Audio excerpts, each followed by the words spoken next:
നമ്മുടെ ട്രിവാൻഡ്രത്ത് ഇപ്പോൾ ട്രെൻഡിങ് ആയിക്കൊണ്ടിരിക്കുന്ന ക്രാക്ലിംഗ് ബൺ കഴിക്കാനാണ് ഞാനിന്ന് ഇവിടെ എത്തിയത്. അതിൻ്റെ കൂടെ എൻ്റെ personal favourite butter cookie bun with ice മിൽക്കും ഞാൻ ട്രൈ ചെയ്തു. ക്രാക്ലിംഗ് ബൺ അത് ഹീറ്റ് ചെയ്തും ഹീറ്റ് ചെയ്യാതെയും ഞാൻ ട്രൈ ചെയ്തു. ഹീറ്റ് ചെയ്യുമ്പോൾ ഇതിനകത്തുള്ള ക്രീം എല്ലാം കൂടി മെൽറ്റായി പുറത്ത് വരും. അത് ബട്ടർ പോലെ ആ പ്ലേറ്റിൽ കിടപ്പുണ്ടായിരുന്നു. അതുകൊണ്ട് തന്നെ കാണാൻ കുറച്ചുകൂടി രസം ഹീറ്റ് ചെയ്യാത്ത ബണ്ണാണ്. പക്ഷെ കഴിക്കുമ്പോൾ ഹീറ്റ് ചെയ്ത ബൺ കുറച്ചുകൂടി സോഫ്റ്റ് ആയിരുന്നു. എങ്കിലും ആ ക്രീമെല്ലാം അതിനകത്ത് തന്നെ ഉള്ളതുകൊണ്ട് ഹീറ്റ് ചെയ്യാത്ത ബൺ കുറച്ചുകൂടി ക്രീമി ആയിരുന്നു. പക്ഷെ സംഭവം ശരിക്കും വർത്തി ഹൈപ്പ് തന്നെയാണ്. നല്ല സോഫ്റ്റും സ്വീറ്റും ആയിട്ടുള്ള ഈ ബൺ കഴിക്കാൻ നല്ല ടേസ്റ്റ് ഉണ്ടായിരുന്നു. അത് ശരിക്കും മസ്റ്റ് ട്രൈ സംഭവം തന്നെയാണ്.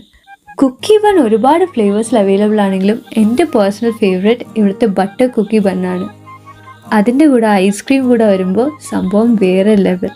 ഇതിൻ്റെ ക്രസ്റ്റ് അത്യാവശ്യം ഹാർഡാണെങ്കിലും അകത്തേക്ക് നല്ല സോഫ്റ്റാണ്.